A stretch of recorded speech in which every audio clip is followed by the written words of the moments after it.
Hey everyone, welcome back to Light Shine Desserts, where you can get your daily dose of baking, the Word of God, decorating, and much, much more. Today, I'm going to be showing you guys just a regular week in my life, a baking vlog of all the things that I made in the last couple of weeks. As you can tell here, we are making some macarons. I've already whipped up the meringue, we have the dry ingredients, and we are now starting the macaronage portion. Let me just say, with this one, I actually tried doing it a couple of times with different recipes because it just wasn't really working anymore with the old recipe that I had used. And it kind of worked, like with parchment paper. It didn't bake up as evenly as it did with silicone mats, so I might be doing that. But you just want to make sure with using silicone mats that you don't bake it too long, or else it could start to brown on the bottom. So I tried to do it until it got generally a figure 8 portion and started piping it out. I still think it could have been maybe mixed a little bit more.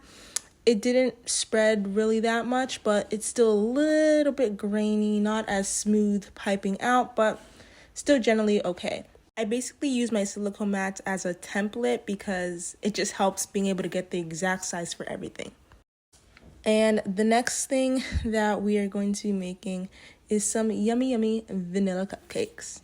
So I'm making these for school. Basically, it was going to be vanilla cupcakes with vanilla buttercream and then chocolate caramel drizzle. Then the other one was going to be like confetti and then just regular sprinkles on top.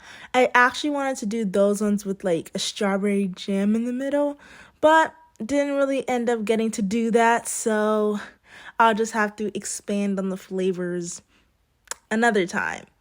But anyways, so with these cupcakes, people like them, as this is in the future right now. I try to prep my baking. If there's something that I know that I'm going to do or I want to do, I just try to prep it beforehand if I can. So just measuring out all the dry ingredients and then basically just being able to dump it in there like I did right now.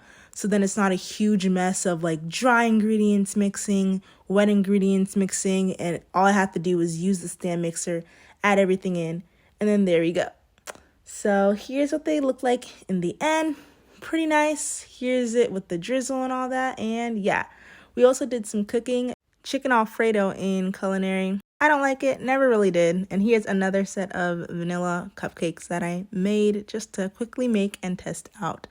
And so right now we are going to be making some brownies. This is basically a brownie thing that you do on the stove. So that's nice with cleanup, kind of. You only have to use one thing, I guess, for bowls. But when I smelled it or tasted it from here, it already tasted super chocolatey and bitter. With brownies, I know that whenever I taste it and it tastes bitter, the brownie or the cupcake is going to end up being bitter.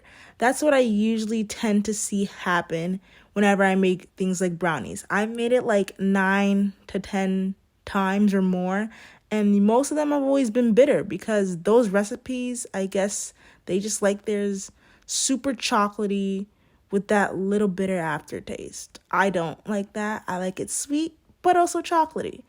But people still ate it. And here's some more macarons.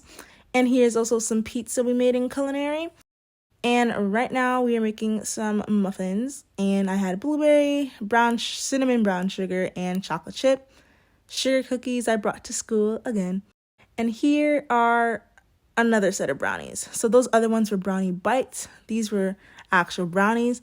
I didn't bring those brownie bites to school. I wanted to bring these to school. It was an actual like brownie recipe where it would be in bars and all that.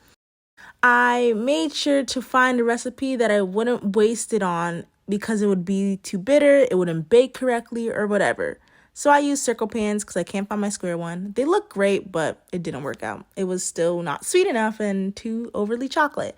So those are some brownies that I made, basically using a blondie recipe and making it brownies in a way. It kind of works. Like it still tastes like a brownie or it still tastes chocolatey, still looks like a bar or a brownie, and I'm just going to use it because, hey, it's sweet, chocolatey, all good. Thank you all so much for watching. If you have any questions, tips, or anything you want me to bake in the future, feel free to comment down below and have a blessed week. Bye!